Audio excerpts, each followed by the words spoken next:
Welcome to the Encore Audio Archives YouTube channel. I'm Taper Dave, and this is my channel. I've uploaded hundreds of talks here that I've recorded at meetings in West LA, and I've also recorded conventions starting in 2013. I've got a bunch of those up. And Walt and Mary Murray, the original owners of Encore Audio Archives, started the company in the 80s, and Walt recorded Joe and Charlie's and a bunch of stuff down in Vista, California. My sobriety date is June 20th of 1994. I hope you find something you like, so please like and subscribe to my channel and comment down below. If you want to hear something that I don't have or that you don't see, I'll see that I get it. Anyways, take care and have a great day if you want to. Hi everybody, my name's Gail and I'm a grateful alcoholic. And I am so happy to be here out in sunny California. I've always wanted to be a West Coast girl. It's just taken me a while to get here. And I want to thank Jay for the lovely introduction and for being a super host. You and your wife have always offered me such wonderful hospitality, and for that I'm really grateful. And I love this roundup. It's like, I call it a cruise on land. It is. It's like, you know, the no booze cruise right here on land. I was here 2 years ago, and I had such a good time. I gave a talk on Bill Wilson, and I play Oprah and Bill talks. So, but today I'm going to try another talk on you. It's Women Behind the Men. We don't talk too often about the women, so today I'd like to share with you a little bit and bring some of those people out. You know, most of the speakers here get to tell their story, but I'm really blessed. I get to tell our story, and it's about the love of God for the alcoholic. And I like to start out by qualifying as an alcoholic. My sobriety date is May 13th, 1978. And if a picture's worth 1,000 words, there you go. You can see a half gallon of wine off to the right, a deck of cards in my left hand, cigarettes in my right, and yes, my zipper's down. Now, does that not look like a girl that belongs on the West Coast? I'd like to tell you that was Woodstock, but it's not. But I didn't know what to call this talk, so I thought, wow, maybe the women behind the men would be a good talk. Or, you know, we have Dr. Bob and the good old timers. Maybe we could call it Dr. Bob and the good old gals. Tales of the frails, because, you know, Dr. Bob called us frails. And we always talk about his story, but today we're going to talk about her story. I'm going to have a revival here, I think. And here comes Dr. Bob now. You can see that the nurses loved him. He's quite a handsome guy. And a story of a woman takes place in England, and we have a man by the name of Frank Buchman, who was the founder of the Oxford Group. And I know you're going to find this hard to believe, but he had resentments.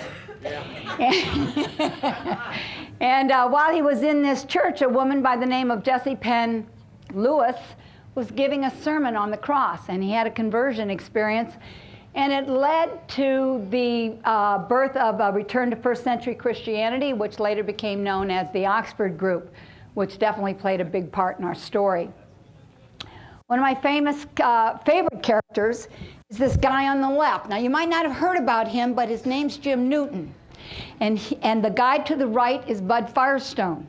And he belonged to the Firestone Tire and Rubber Company dynasty, and I'd like to say all the king's horses and all the king's men couldn't put that kid together again.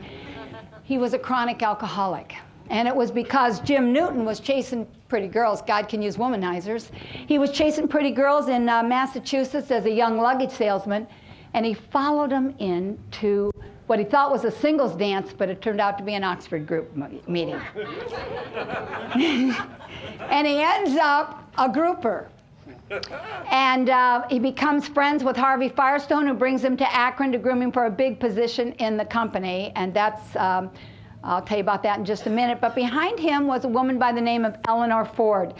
If anybody's from Fort Myers, there's a park down there dedicated to this couple. They became members of MRA, and she wrote a little pamphlet on guidance that before we had conference-approved literature, we were reading her literature.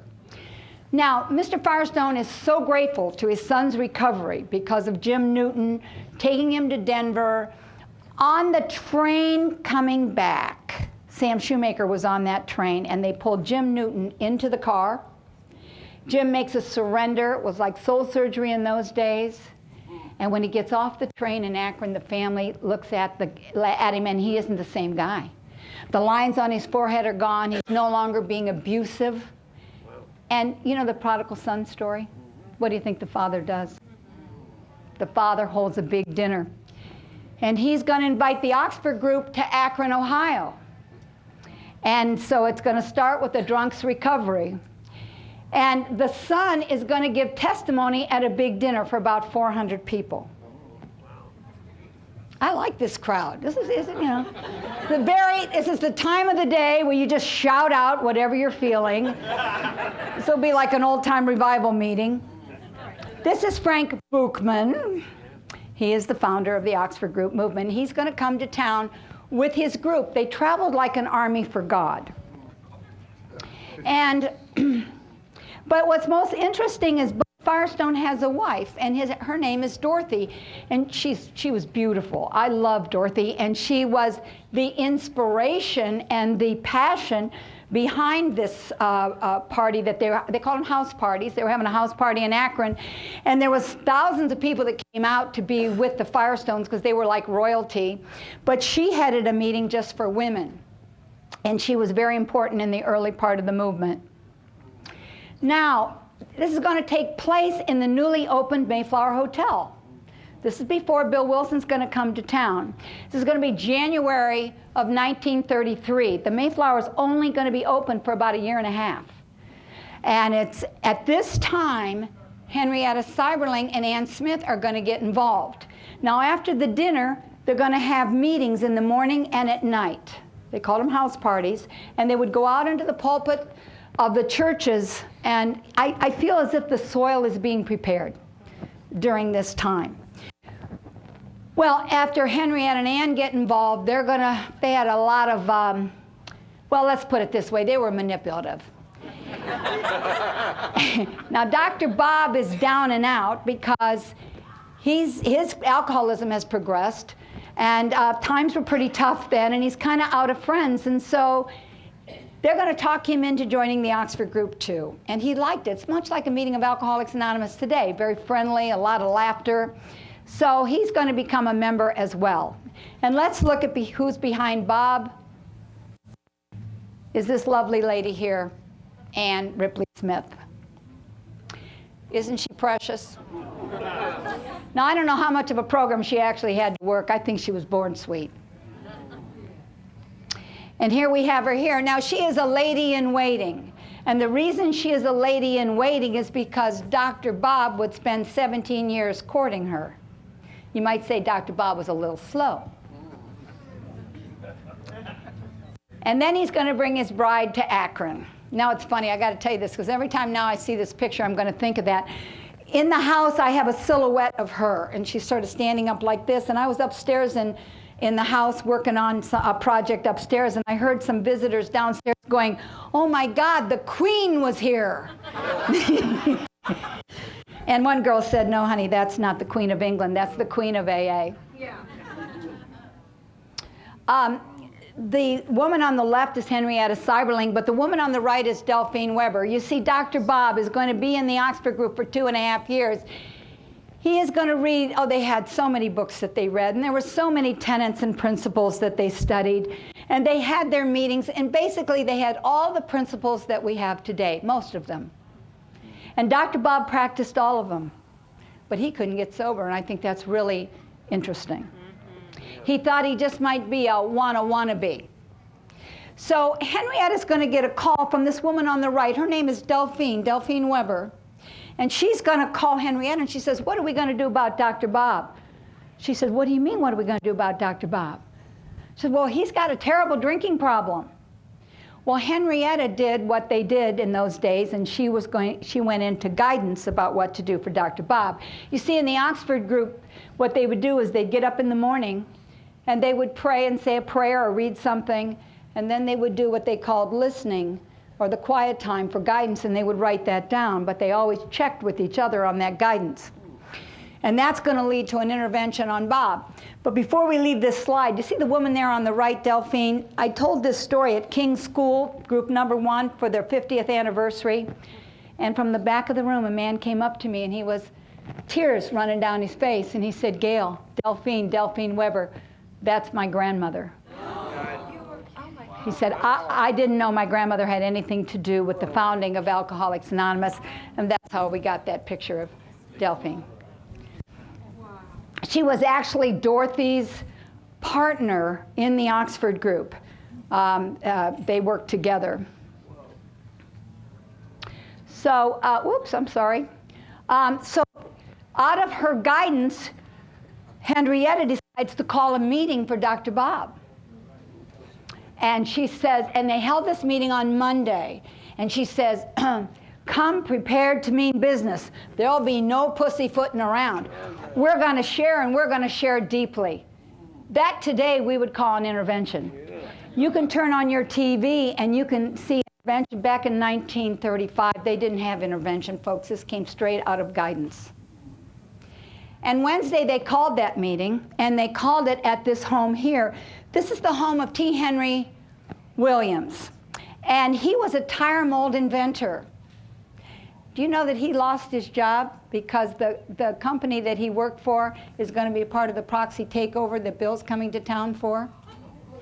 Do you know that they almost lost this house? This is a time of foreclosures, much like today, and they were foreclosing on homes. They stopped just short of taking this home that the banks had already taken as many homes as they can, so they felt this was God's house. And Henrietta's going to ask them if it's okay if they do this intervention at this home here. By the way, back in the day, those homes were under the jurisdiction of the wives. The husband went out into the world and he worked, but when those homes started opening up in Akron to bring people in to nurture them back to health, the woman would have given the nod on that. And so this talk is about the women's role here in AA, so I think we owe a gratitude to both those people, especially the wife here. So it took place in this living room, and they all went around the room and they all shared their deepest whatever it was. Now, I don't know what the Oxford group, these were kind of down and uppers. I mean, these were people that of high society. I don't know what they said. I'd have liked to have been in that room. We have no recording of it. Maybe they touched the stove and said a 4-letter word. I don't know. But whatever they shared at that meeting, when it came Dr. Bob's turn, there was silence. And then he looked up at him and he thanked him. And then he said, now at the cost of my profession, there's something I want to share with you. I am a secret drinker and I cannot stop. Step 1. Then they said something even more powerful that might have led to this moment where we all meet today. They said, Bob, would you like us to pray for you? And he said, yes. And they got down on their knees in that room there and they prayed for Bob. Shortly after that, about 2 weeks, Bill's going to come to town. But in between that, Henrietta's going to get in her quiet time and she's going to say this prayer. But I told Bob, this is what she's saying to God, but I told Bob that I was sure if he lived this way of life, he could quit drinking. Now I need your help, God. Here's what God says to her. Bob must not touch 1 drop of alcohol. That really was kind of a surprise because she's going to call Ann up. She's going to go, Ann, I got guidance for Bob. I got guidance for Bob. Bob's going to jump in his car and race down the street not too far, and he's going to pull in, and this is what she's going to tell Bob. He was a little disappointed. He was a little disappointed. This is the little home that Henrietta is living in at the time. It's the Gate Lodge. And that's when Bill's going to come. And behind Bill is Lois, his lovely wife, Lois. Now, a lot of you know about that Harley that they drove. But do you know that it was Lois that drove the Harley? He would be in the sidecar. Isn't that kind of cute? I learned that in PowerPoint. How many of you saw the movie When Love Is Not Enough? I think you know what Lois went through if you saw that movie. And in that movie, they mention those pledges. They talk about the family Bible where he says, To my beloved wife that has endured so much, let this stand as evidence of my pledge to you that I have finished with drink forever. Bill. That was October 20th of 1928. Thanksgiving Day, 1928, my strength is renewed 1,000-fold in my love for you. How many are relating to these pledges? To tell you once more that I am finished with it, I love you. January 12th, 1929. Finally, and for a lifetime, thank you for your love. October 3rd, 1930. I've seen many a tear fall when an alcoholic has read these. We have them on our wall in the archives. There's a gift from Stepping Stones, and I think Bill meant it every time he wrote it. Well, they lived at Clinton Street, and we owe Lois such a debt of gratitude. What those women went through. Have you seen the play, Bob and Bill? Then you can see it from it's a little higher than when you read Pass It On or Dr. Bob and the Good Old Timers. When you see it, actually the drama of it, you can feel what it was like when Ebby drank again, or you can feel what it was like. The first time I saw the play, I'm like going, leave that guy, leave him. And then I'm thinking, oh my God, what if they had left him? We wouldn't be here today. So I'm really glad those women kept those guys alive so they could get it together. But Lois played a very important part. When Bill gets sober, he is so excited. He wants to save everybody, and he's filling their home with drunks. And the drunks aren't getting sober.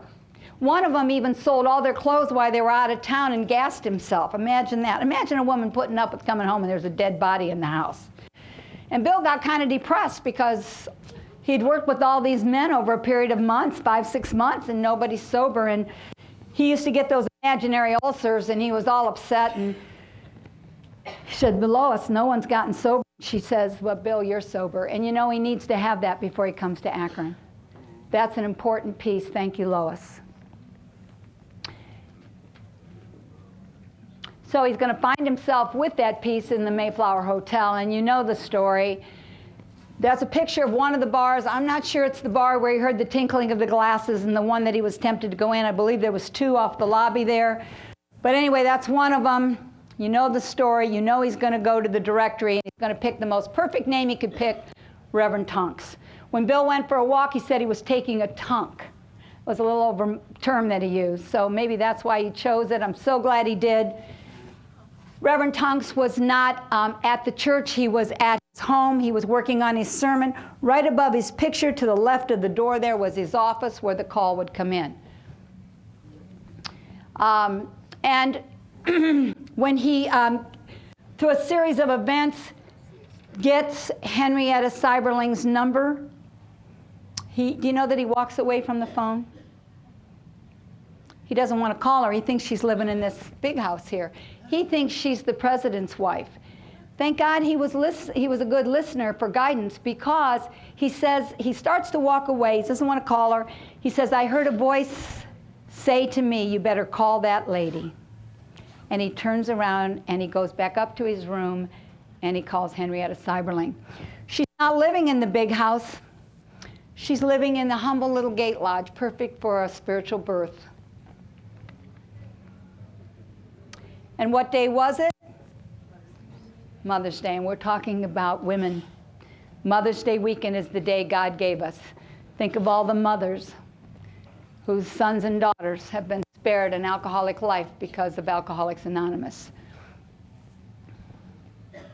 May 12th, 1935. She's going to put him up at the Portage Country Club. Now that's big money in Akron, big old money in Akron. I've been there one time for a Sweet 16 party. And you know Bill, he's down and out, and he comes out smelling like a rose. She puts him up there, probably played a little golf. And then after that, he's going to move into the Smith home. Meanwhile, let's talk about Henrietta for a minute. She was raised at Vassar to marry a Vanderbilt. She's a very proper woman. Hardly one that you would expect to get a call, because Bill's going to say to her, hey, I'm a rum hound from New York, and I'm looking for another alcoholic. Total stranger back in the 30s. You usually don't say, hey, come on over, I've got just the man for you, but she did. That is a tremendous act of faith. She believed in her guidance. She gave birth to her son in one of those towers at the big house. Her son would grow up, John would grow up to become a congressman. Wonderful, wonderful man who, when he spoke to us, would usually break down crying, talking about those early days. You can see how beautiful she was. Some of these you probably haven't seen because they come out of the archives there. You know, all of them come out of our book. But I would like her to tell you a little bit about how she viewed us. We're not out to please the alcoholics. They've been pleasing themselves all these years. We are out to please God. And if you don't talk about what God does and your faith and your guidance, you might as well be the Rotary Club or something, because that's your only source of power. And get a little taste of what she was like. Yes. She was something. She didn't mess around, boy, I'll tell you. She later is going to New York and chase Bill around with her Bible.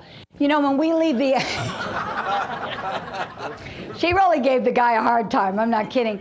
You have to know that in the early days that the wives were as much a part of the program as the men were. They weren't separate. When we leave the Oxford group, she leaves the Oxford group, she comes with us. She was a non-alcoholic, and we owe a lot to our friends. She would come back over the summers, and she would stay at the Gate Lodge. And here she is, some pictures of her from New York in her later years. Still a beautiful woman, you can tell. Wow. So the Smith home is going to open up. And Dr. Bob and Bill are going to become best of friends. But these weren't homes that were, usually an alcoholic home is not open. So I think it's significant that the Smith home also opens up. And there's an old picture of it from Ardmore. And what begins to happen in the Smith home is people start flying in, and they come into the homes in Akron. The movie hasn't been done. We've seen My Name is Bill W., and my God, 15 minutes before the end, Bill isn't even sober. So you don't get a lot about what's really happening, especially in Akron, where people would fly in to get the cure. Bill's organizing it in New York, but in Akron, we are nurturing drunks back to health. And that's one of the things that happened here in the Smith home. The coffee was always on, and Ann, who's known, Bill called her the mother of AA, she's feeding spiritual pablum to the alcoholics. And she would read from the Bible, and she would conclude with, faith without works is dead, or God is love. Those are two of her favorite verses. Now one day, Ann's feeding this guy, Eddie Riley. He was the first guy that they brought in. And he was kind of a nutcase, but you know, we didn't know what we were doing. So we were practicing on him. They were like guinea pigs back then. And so they had a hard time with him. I mean, he did everything. One time he slid down the drain pipe and he was going to throw himself into Lake Erie, and Bob and Bill had to go get him. Another time he beat up his wife because she shared with him some of her indiscretions like the Oxford group had asked her to do. And that's where we got when to injure them, and to do so would injure them or others. We got that.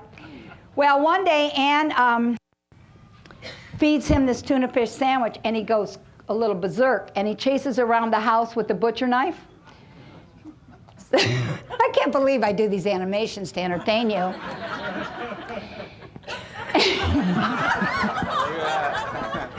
And Bill comes in just in the nick of time. She's down on her knees saying the Lord's Prayer, and he gets the knife away from her. I tell you these stories to tell you these weren't easy times for the women. How many of you would put up with that going on in your home? But they did, because they wanted their husbands sober. These were depression times, and they needed them to get sober and get them back to work. People were actually hungry. Now, Bob and Bill thought the depression was providential because it brings people together. Now, the Smiths had 2 children. Some of you have met Smitty. A lot of you come up to me and say you've met Smitty. That's his sister on the right.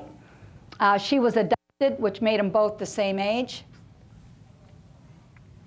And here they are here, sitting around the Bible.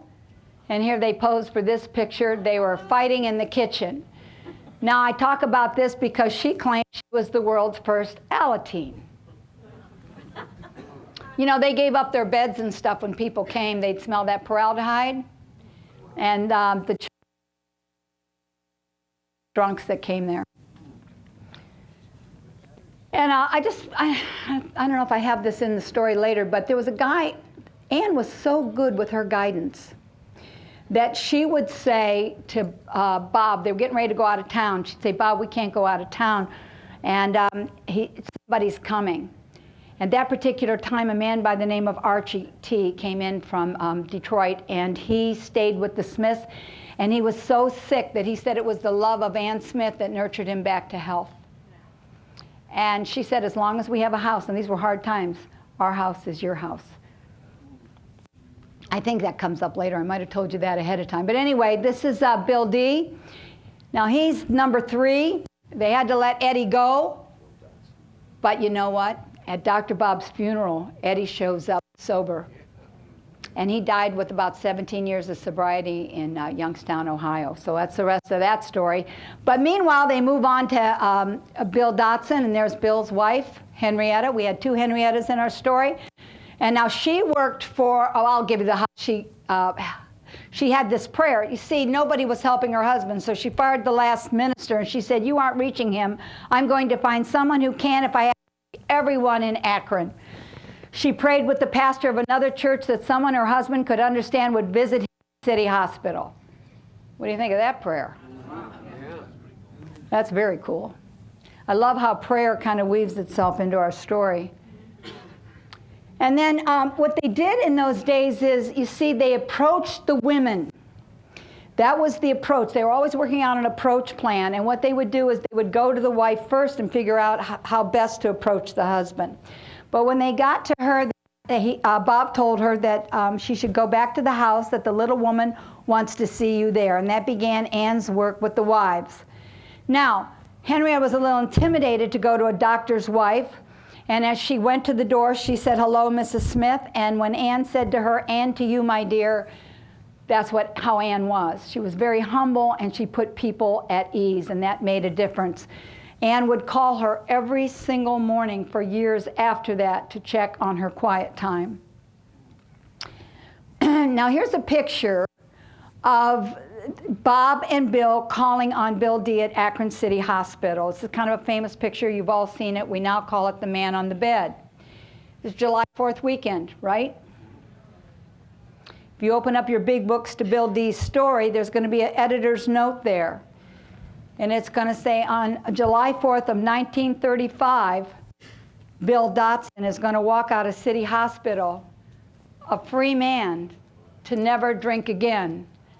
And then it's going to say, that's when group number 1 began. So this weekend, when you see fire in the sky or you celebrate the 4th of July, you can also celebrate your Independence Day. Because from all groups, from group number 1, all groups have come from that mother group. The night that they had the intervention, remember they said the prayer?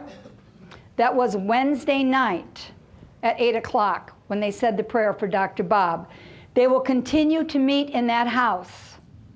We still meet in Akron, Ohio on Wednesday night at 8 o'clock. Group number 1 still meets, only it's called King's School. Came from that prayer. So I guess all home groups came from that prayer, huh? This picture used to bother me because I used to think, well, we have the man on the bed, we need the gal on the bed, don't you think? Absolutely. So they were doing a movie in my house, and they were filming the man on the bed, and I said, well, if you're going to do it, I need to put on the wife beater shirt and a skirt, and I'll be the gal on the bed. The only problem with this picture is, look at that grin on my face. And all I can say is, how would you feel for being 13-stepped by Bob and Bill?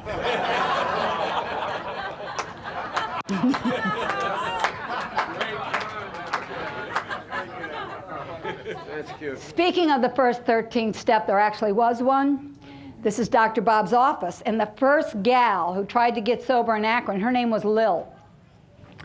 And she was on Dr. Bob's operating table with the former mayor, and they were doing the wild thing. And it was time to go home. And they sent up Ernie G. He's number 4. He's going to marry Sue. Sent him up to fetch her.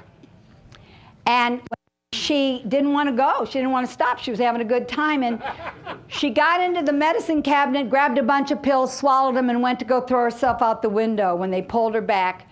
And they had to take her back to Dr. Bob's house and clean her up, and it was kind of a shameful deal, and that set women back. It set us really, really back for a long time. After that, Dr. Bob did not want to work with women.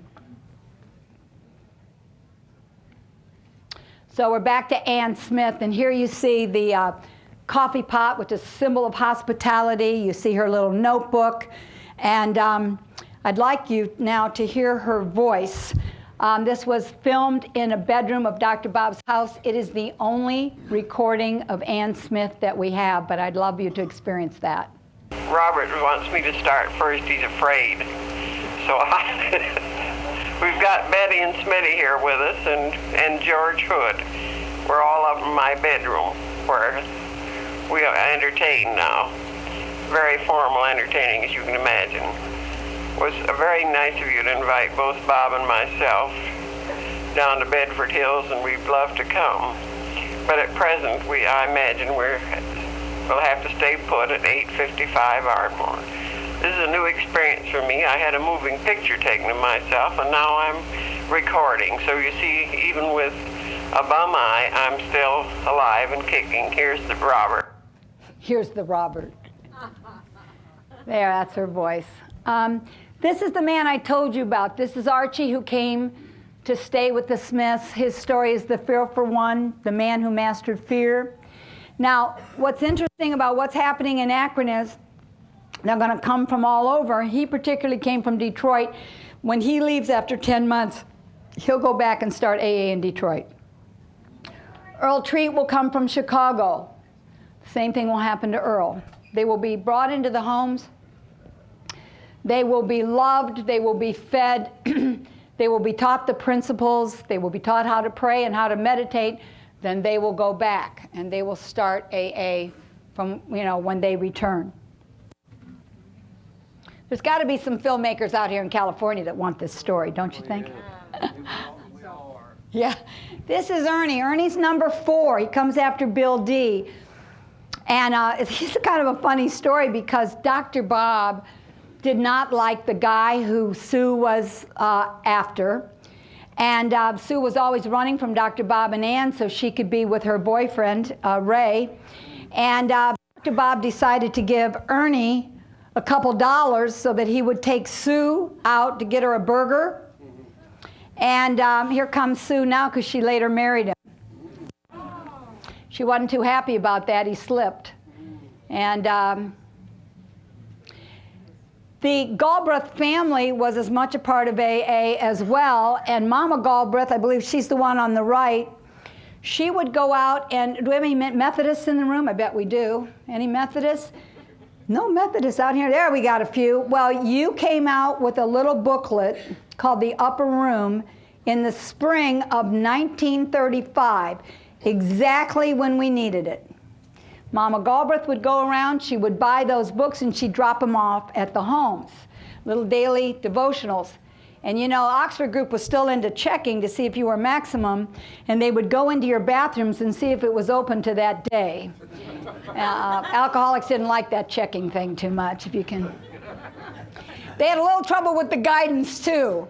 The guidance where you're supposed to sit still and listen to see what God had to say. Well, if you're jonesing and you're jumping about 6 inches. So Dr. Bob would take them upstairs in that home into the upper room, and that's where he'd get the surrenders. We had to make a few adjustments in that program. This is a cute little love story I love to tell about Sue. Remember I told you she was chasing that guy Ray? She marries Ernie.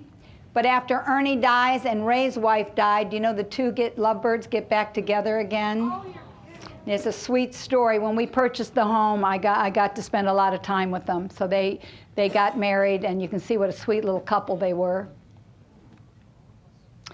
I did mention to you there was Wally and Annabelle G, and John and LG, and these were other people that brought people into their homes. Women opening up their homes. We're going to talk for a moment about Sister Ignatia. 1939, we're going to start admitting people into St. Thomas Hospital. We'd worn out our welcome at City Hospital, And Bob's going to turn to Sister Ignatia. Now, the interesting thing about Ignatia is she didn't work with women. She thought we had a moral problem. But to the men who dearly loved her, she'd give this Sacred Heart badge to them, medallion. It's kind of our start of medallions. I don't think that would be a medallion. I guess it's kind of a scapula kind of thing. And you were supposed to bring it back to her if you wanted to take a drink. Now, I'm going to let Sister Ignatia speak to you and tell you a little bit about how she felt about Ann Smith. I think she's going to tell you. Sister, don't you want to tell him about Ann? Huh, she doesn't want to tell you. I'll try it again. It's funny, Ann Smith usually doesn't talk, but oh, it's so funny. She's not talking. Huh. Well, she talks about Ann saying that Ann used to call alcoholics alibiologists because we told so many alibis.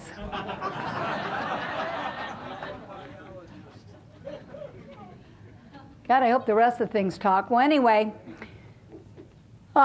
they together, Dr. Bob and Sister Ignatia, together worked with over about 5,000, 4,800 to be exact, patients before he died. Dr. Bob never charged a dime. He believed he was taking out insurance on his sobriety. If you come to Akron, there's a plaque here that we give her in 1950, thanking her and the other sisters for their help. And when they would put the patients in, that's St. Thomas Hospital over on the left, they'd often come across this bridge. When she left Akron in 1952, the alcoholics got in their cars. It was early in the morning when she was leaving. She was going to Cleveland to start a treatment center up in Cleveland. And they lined the bridge and they stood outside their cars that morning with their lights on to escort her to Cleveland. Today, if you visit, there's a hospital there where you can see there's a chapel there. She took Bill through the Stations of the Cross, and many alcoholics said their first prayer in that chapel because up above in the back was where the balcony was, the choir loft, and it was attached to the ward. So the alcoholics could go into that loft and pray, and she would bring them in there, and you wouldn't know they were up there. But today it's got beautiful stained glass windows, and the Good Samaritan is the mosaic there. It's on the altar.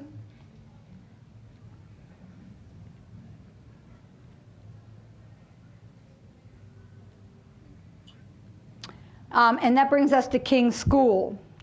In 1939, our book will be published in April. In May, Cleveland's going to break away. We don't break away from the Oxford group until later that year. It was very hard. Bob was very loyal to them. Actually, I think it was the wives is the reason we broke away. I heard there was kind of a little bit of tension and a little bit of a fight going on. I don't have any more details than that, but the wives got into it. And we end up leaving, and we end up moving into Dr. Bob's house in December of 1939. We know that there were 73 people in the home. Dr. Bob's going to open up the Bible. He's going to read from. He's going to introduce himself as an alcoholic, and he's going to read from Sermon on the Mount. And that's all we know about that meeting. Right after that, January of 1940, we're going to move into King's School. Now, I'm sorry to have to tell you that any day now they're going to tear that down. This was the last. Yeah, I know.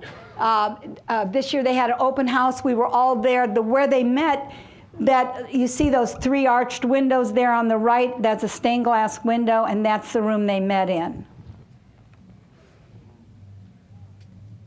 Now this was the wives' part of the meeting. They had the first part of the meeting, then they would go down into the cafeteria, and the wives would be down there, and they'd be washing dishes and making coffee. They were doing the refreshments. Early on, the women sat on one side of the room. There were no female alcoholics at that time, and the men sat on the other. Now, the refreshments were Ann's part of the meeting. She'd go from table to introduce herself. And she'd say, I want to welcome you and your lovely wife to Alcoholics Anonymous. We hope you will keep coming back. You know, when you hear keep coming back, that comes from Ann. And she never forgot anyone's name. Later in her life, she would get cataracts. She had some bad surgeries. She went blind, but she still would remember everyone's name. And she would always ask you about your children, always interested in any way she could be of help.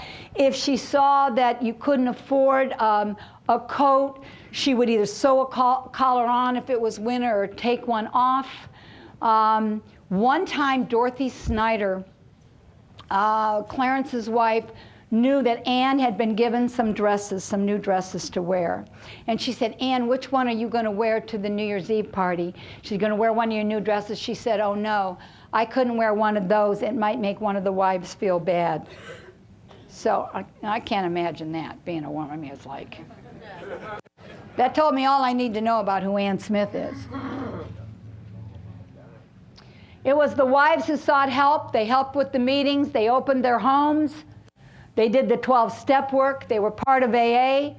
They called to get men to visit the patients, and they put together the directories. You know, they were always trying to keep the men busy with picnics and lots of fellowship back then. Sometimes now in Akron, at the end of the meetings, like I still go to the King's School meeting or whatever, right after the Lord's Prayer, we're told where to put the chairs and everything. There's not the fellowship that was once there. Usually at the meetings, when I first came in 78, we'd go to the kitchen, we'd get the coffee and the donuts, we'd bring it out, and you'd hang out for a while. And that's all starting to change. But fellowship was a very big part. There was always a meeting going on, always something going on over a kitchen table. This lovely lady here is Ruth Hawk. Now, she's a non-alcoholic, but wow, what a friend to Alcoholics Anonymous she was. Beautiful. Here's a picture of her, and pass it on, and underneath that picture, the caption says, see, they're going to hire her for that car parts thing. You know, Bill's got a partner named Hank, and it's early on, and they got a car parts thing, company, and they hire her as a secretary. And this is during the time they're going to start writing the book. She's going to type our book for us. But early on, when she gets hired in, she doesn't know, it says in the caption, she didn't know what she was getting herself in for, because she didn't see much car parts being sold or products. She either saw somebody passed out or down on their knees. Now they couldn't afford to pay her. They're broke. So they went down and they got these stock certificates, and they'd rip her off one a week, whether she needed it or not. It was supposed to be worth $25, but they didn't, you know, that's all it was. It wasn't worth anything really at that time. And little did she know that the book she was typing would one day save her daughter's life. Her daughter Lori has over 30 years of sobriety. Yeah, I love to tell those stories. As I said, I think I was a very good secretary, and I didn't like the various jobs I had at that time, and for one reason or another, I'd simply tell them I was quitting in 2 weeks and do so, and I was always able to get a job. Of course, it was Depression times, and you didn't work for much, but I actually came to them through an agency. Hank had contacted an agency for a secretary, and that's what I thought I was doing at the time. Isn't that great? We can thank her for our serenity prayer. Now, she didn't write it, but it came, I know, it came across. She's working in the office. She eventually becomes our secretary. And it comes across in an obit, and she sends it out to all the groups. And that's how we serenity prayer. There's the typewriter. Can you imagine typing that book today? We have word processors, don't we? You know, and you can imagine Bill's pacing behind her with the cigarette, and she's trying to keep up with him. Speaking of the big book, this is an inscription from Bill's big book, the first one off the press, to his wife Lois.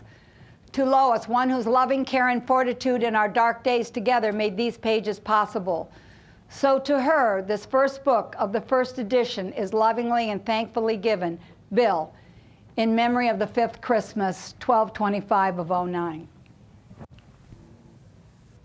Now, she typed the big book, so was anybody in Montreal? Because in Montreal, they gave her the 5 millionth copy of the big book. Only I got to tell you something funny. You weren't there. They actually went to go give it to her, and they didn't have it, so they had to find somebody in the audience that had one, and they sent her the $5 millionth later. Her daughter told me, that's typical alcoholic, right? That old boy is Clarence Snyder. What a character he was. And behind him was his lovely wife, Dorothy. You see, back in the day, it was usually the wives that sought the recovery for their husbands. And she did. On February 11th of 1939, she gave her husband an ultimatum. She said he needed to go see Dr. Bob or else. She even bought the bus ticket for him. And later on, when the Eldrick Davis articles come out in 39, you've got only about 12 people sober, and you have 500 people come in. So the wives had to do a lot of work as well to help out. But I'm going to let her tell you. She's going to go up to, Ruth Hawk is going to tell this story. Do you know that Dorothy goes up with Hank and Bill and Ruth to Cornwall Press for the publishing of our book? This is a great story. I'll let Ruth tell you about it. And some of you may know Clarence of Cleveland, who had so much to do with starting the Cleveland AA groups. His wife had a sister in Bronx, New York, and she had come to visit the sister and had met Bill. And she called Bill up and said she was in town and she'd like to see him. And he said, we're up at Cornwall, come on up, you know. And I must say, like most men of good taste, Bill liked pretty girls too. And Dorothy was a lovely, warm, just humorous, full of humor, full of laughter person, and he liked Dorothy very much. So there we were, the four of us. And I had never met Dorothy before, but we immediately developed a perfect rapport, as though we'd known each other all our lives. And after we had done the stint for the day, she and I shared a bedroom, and we were talking away, and this must have been 1:30, 2 o'clock in the morning. There was a knock on the door, and it was Bill.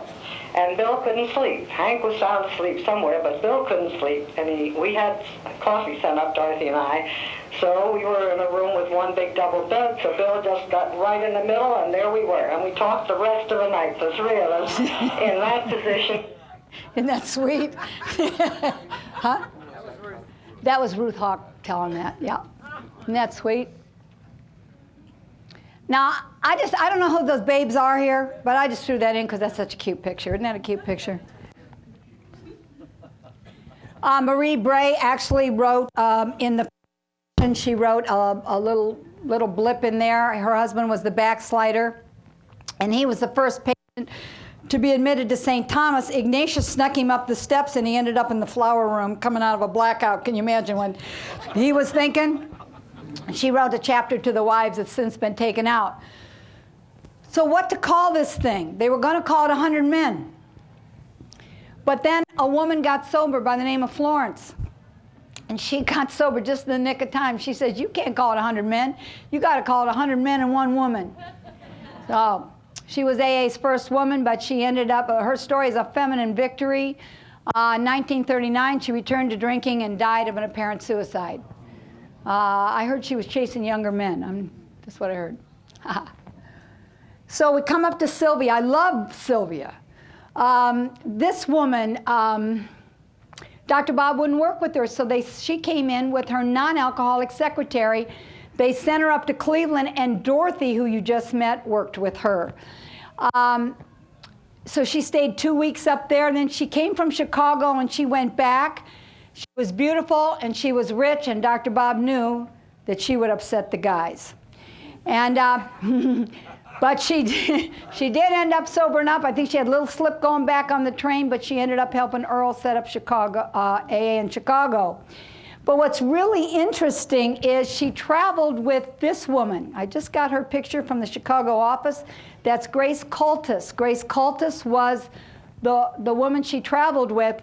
And this woman, non-alcoholic, set up the first intergroup office in her apartment. This is Marty Mann, and what you're seeing on the left is Clinton Street. She's going to end up at Clinton Street. Her doctor is Dr. Tebow, is going to give her a copy of the manuscript. She's going to get on a train and go out and be at a meeting, and I'm going to let her tell you what it was like to be the first woman at that meeting in Clinton Street. It was the greatest feeling I had, and yet, There wasn't a woman member there. I was it. Now, I'll grant you there are a lot of nice things about that, particularly since a lot of the men didn't have wives. On the other hand, I really did feel that it would be very nice to talk to another woman alcoholic. I had met a couple in the sanitarium. In fact, I knew of one who was no longer there and who needed what we had, but she wasn't there at the moment, and I didn't quite know how to get to her. But I asked immediately, I said, aren't there any women in this group? There was a story in this manuscript about a woman, but I hadn't met her. And I found that she was living in Washington. Her name was Florence, where she and a man named Fitz had gone to try and start a group. And I looked forward very eagerly to her return to New York or her visit to New York so I could meet and talk with her. She was a considerably older woman, and she had a great many physical problems too, and unfortunately I only saw her sober on a couple of occasions. And she died before I had anywhere near completed my first year. I'm going to let her, this is Bobby Berger. I did, and none of them made it, but she did. Her name was Bobby. And Bobby Berger later became the secretary of what is today GSO, where she worked for many years and where her name became known to AAs all over the world because she was the one who corresponded with them. And this was the gal I said couldn't make it. Well, I was pretty glad she did make it. And it wasn't very long after that that one of her 12-step calls turned out well. And now it's going to be very interesting. A lot of you probably think Bill was doing all the work in the New York office. He was only in there one day a week. It was the women like Bobby. If you look at some of the beautiful letters from Ruth Hawk and Bobby, those letters were going out and they were feeding the groups all over as they were starting. And it's a rhetoric when you read the letters that we know, you know, we do texting and everything today. It's the most beautiful, beautiful letters of 12-step work that these women were doing. So we really owe them a debt of gratitude as well. Now, there was a stigma on the early women. I need hardly say how much we all know that the stigma around a woman alcoholic is much greater than around men. Our language says boys will be boys, but there's no such thing as women will be women. It's much harder for a woman to admit to alcoholism than it is for a man to admit to it. Therefore, the death rate from alcoholism, percentage-wise, in women who have alcoholism is higher than it is in men who have alcoholism, and that was particularly true in the early days. Most women came in with the label nymphomaniac. The first woman to stay sober was Marty, but she did relapse in her first 18 months. However, Marty was very concerned about the stigma on alcoholics as well as women. So she started the National Council on Alcoholism to help educate people to the disease concept, that it was not a moral problem, but it was a health issue.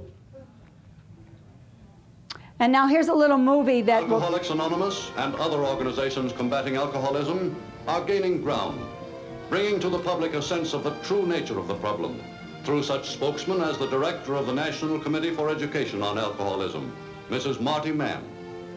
Alcoholism has too long been a taboo subject, just as tuberculosis used to be 40 years ago. We're trying to teach people the truth, that alcoholism is a disease, and that because it is a disease, it should have no stigma attached to it. Alcoholics should be dealt with like other sick persons, in hospitals and clinics, not in jails. Alcoholism, America's fourth greatest public health problem, can be solved by community action. The National Committee stands ready to help your community plan such action. Science has not yet fully explained the inner mechanisms of the problem drinker. But today it has been demonstrated through experience that the sympathy and understanding of one alcoholic can help reclaim another, and that in such brotherhood lies many an alcoholic's last, best hope. You think you're sunk. You think you're through. Well, you're not. You may not be able to help yourself. There are plenty of us to help you, if you really want us to. Time marches on.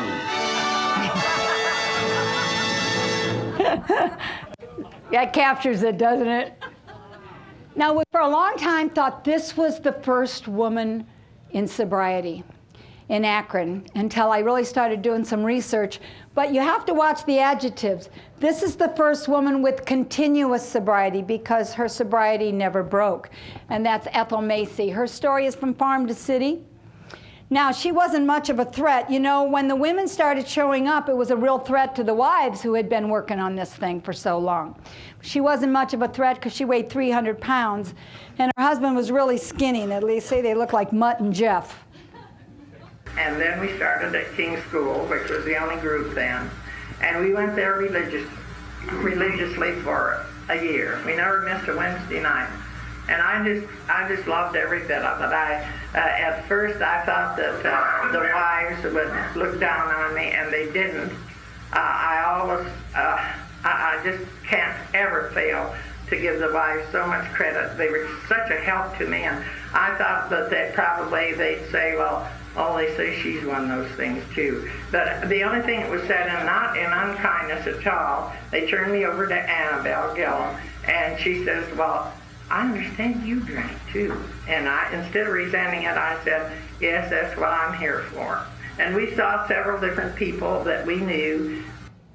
Now, that wasn't true in Cleveland. In Cleveland, the wives threw the women out. Oh, really? Yeah, and it happened. I like to interview old-timers whenever I can. I think it's the tough broads that made it, really. We're going to talk about that in just a minute. This is the point where the alcoholic women start showing up, and it just depends on what meeting and where you're at, exactly what happens. It's another picture of Ethel. Now here's your gal. This is her name. Sybil, Doris, Adams, Stratton, Hart, Maxwell, Willis, C. She was the first AA west of the Mississippi. She got sober March 23rd of 1941 from reading the Saturday Evening Post. She had written to Ruth Hawk, and she had gotten information on coming to a meeting out here. And I'm going to let her tell you what happened at her first meeting. Continued by saying, if there are any women here, they must go. And he meant me, I thought, because I didn't see any other women there. I didn't see any other women there. It turned out there had been a couple, you know, sitting over kind of at the side, and they were non-alcoholic wives. It was simply that those good fellows there had had a closed meeting for a couple of years, and if a couple of the wives, or 3 or 4 of the wives, came down, they just wandered outside and sat on the Davenport and talked about their husbands, or knitted, or exchanged recipes or something, because there was no Al-Anon, no program for them. And I guess he spotted these 2 women over there and said, as is our custom, will the women please wait outside and come back in for refreshments. But it was just as good as throwing me out bodily when he said, the women go. That was me. That was all. I was so self-concerned, so I left. And in tears, she called back up to New York, and they got her in touch with Mortimer Joseph. Does that ring a bell, that name? And she returned to that meeting, and because of the Saturday Evening Post article that had come out, they were just waiting for her, and they brought her out a bundle of about 50 women who were requesting help, and I'll let her tell you what happened. He got down to the last stack with a big rubber band around it, about 50, and he said, I've been saving these to the last because they're all from women. And we have a woman alcoholic now, and her name is Sybil. So come on up here, Sybil. I'm putting you in charge of all the women. And I thought, boy, I got promoted in a hurry. I was thrown out last week, and now I'm in charge.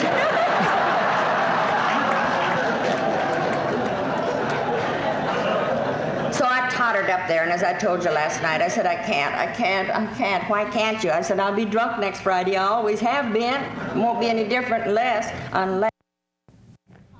I'm glad I could bring her back to you. Yeah. 1943, Esther E. gets sober in the South and helped in Houston and Dallas. Now, some of you might be familiar with the 24-hour book. Do you know that that was originally channeled in by 2 women, Oxford group members, 2 listeners? They remained anonymous, but it went into a book that was translated into God Calling. And Russell, who was an Oxford group writer, did that. Well, Richmond Walker got sober in 1942, and he took each page of that book and he made it into a meditation book for alcoholics called the 24-Hour Book. They offered that book to us. We turned it down, and Hazelton built an empire on it. Now, here's an early woman's story from Dr. Bob and the Good Old Timers. She was an early sponsor, and if she sponsored you and you got drunk, she'd pick you up and slap you around. Then she'd tell you if you didn't get sober, you were going to get some more. That's really not her picture, but I thought it was a great illustration. And then here's a story from Los Angeles group, and this is signed by Mortimer Joseph, and it's to Irma Lavoni. Dear Mrs. Lavoni, at a meeting of Executive Committee of the Los Angeles group of Alcoholics Anonymous, held December 4th, 1941, it was decided that your attendance at group meetings was no longer desired until certain explanations and plans for the future were made to the satisfaction of this committee. This action has been taken for reasons which should be most apparent to yourself. It was decided that should you so desire, you may appear before members of this committee and state your attitude. This opportunity will be afforded you between now and December 15th of 1941. You may communicate with us at the above address by that date, and in case you do not wish to appear, we shall consider the matter closed and that your membership is terminated. That's Los Angeles. Come a long way, baby.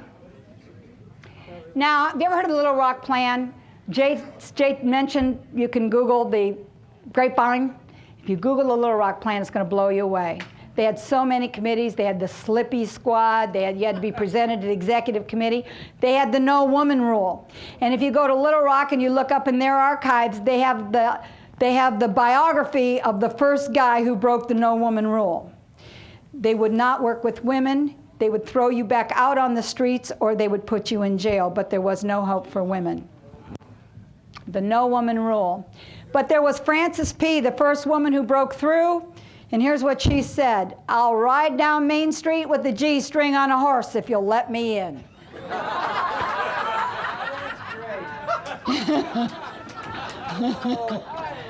Yeah, that's willing to go to any lengths, right?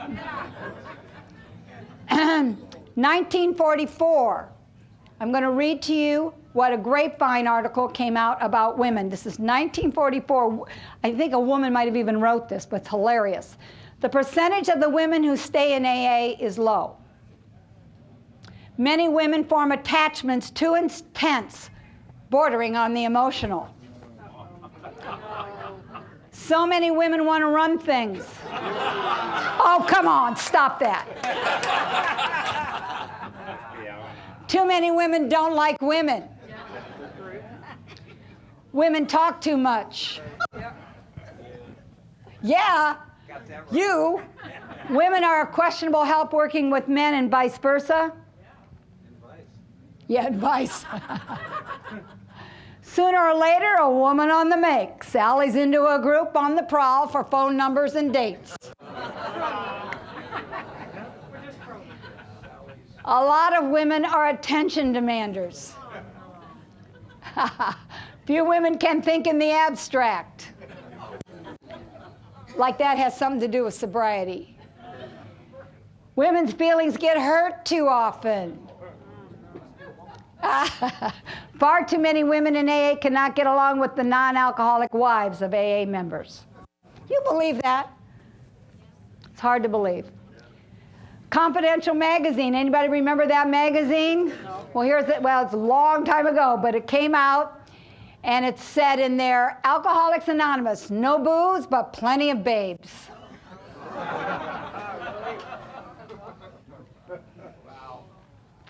I want to tell you, just introduce you a little bit to Nell Wing. She was a personal friend of mine. I met her while seating Lois at a Founders Day event. I sat next to her and I said, Nell, if there's ever anything I can do for you, just ask. And she said, yes, Gail, there is. You can start an archives. And she trained me, and she was actually a great friend to Alcoholics Anonymous. She was the non-alcoholic secretary to Bill Wilson, who later, Bill thought he was afraid that this thing was going to become myth, so he asked her to begin collecting our history. And after everybody would leave, she'd go through the waste paper baskets at night, because not everybody at first got it. And in the early 70s, they opened the GSO archives, and she was just a true friend of AA and a constant companion to both Bill and then later Lois. In fact, at Stepping Stones, she was our receptionist. I'm going to let her tell you a little bit about the early minority groups. There were two groups of people that, well, three groups: young people, gay people, and women, who really had a hard time finding a home.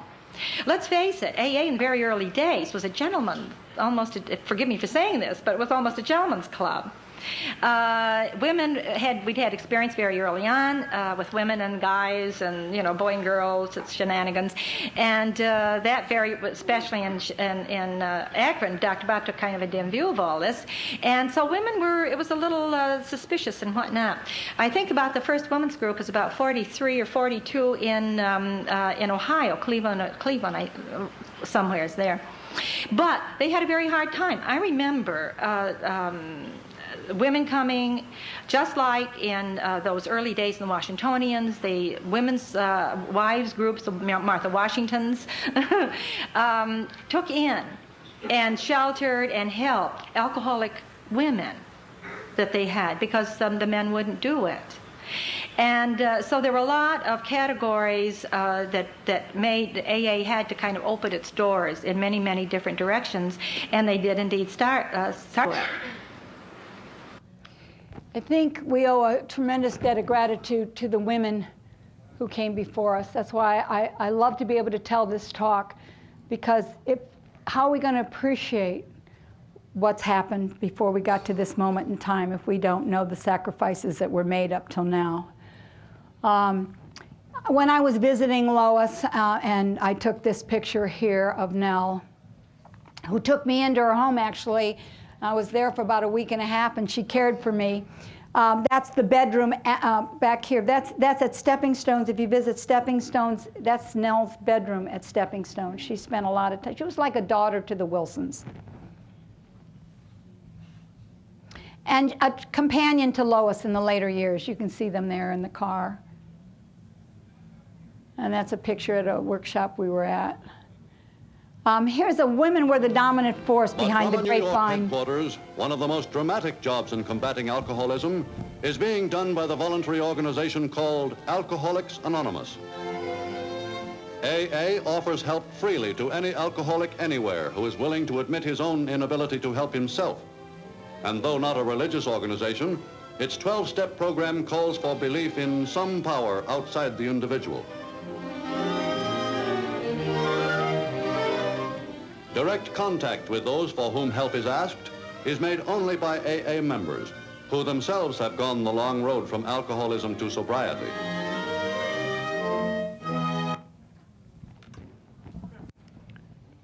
We lost Nell in February of 2007.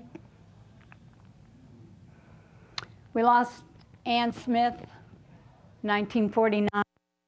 And the interesting thing is we were going to build a monument to her.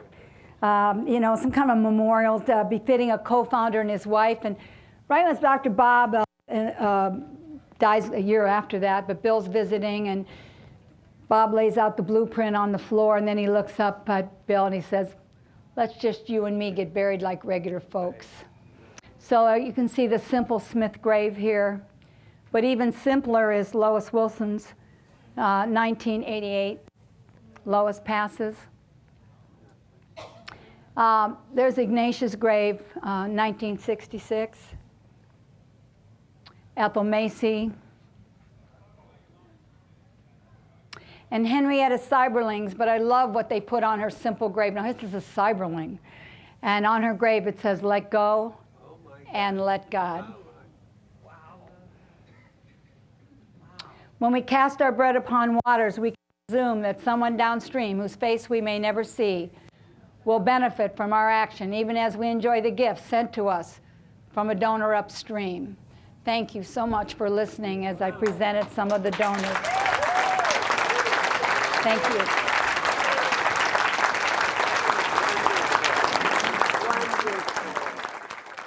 I think we got a great talk going on here. Thanks for watching the channel. Taper Dave here. Just curious, do you think this is better than Zoom? Okay, this is how I prepare my drone for launching. I like to do it inside the cab of my truck so I'm not standing outside in the weather. To install the joysticks for control, up and down, right and left, powered on. I have an Android phone that I use to connect it to the drone with. And it's actually controlled through the iPhone, through an app. Oops, wrong way. It's actually controlled through the iPhone, or through this Android phone, through the app. It's actually controlled through the Android phone, through an app, and you connect it through this short connection right here.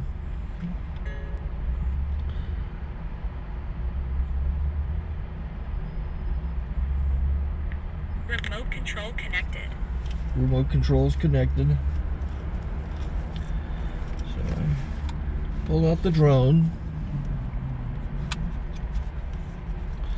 I have to extend the legs. Long legs extended first, then the short legs. Remove the gimbal protector.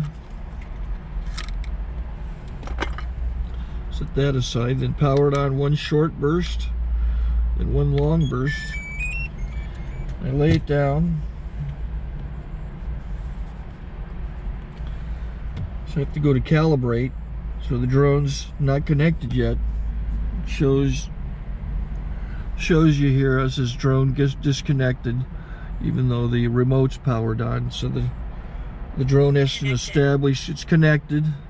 So I go into the app to calibration mode.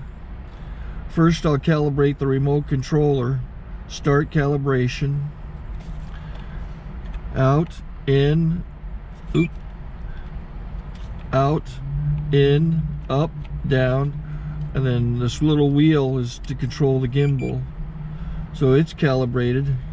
Go to gimbal calibration, start calibration, and then it calibrates the gimbal. I don't know if that shows up. The gimbal's moving all over the place. Changes, you can see it on the video. And I'm calibrated to take off. It's acquired 7 satellites at the moment.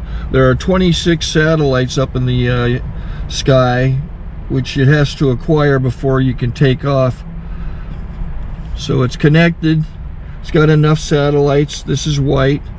I can go to press this little arrow button, swipe right to take off, and it would start the motors if I slid this to the right.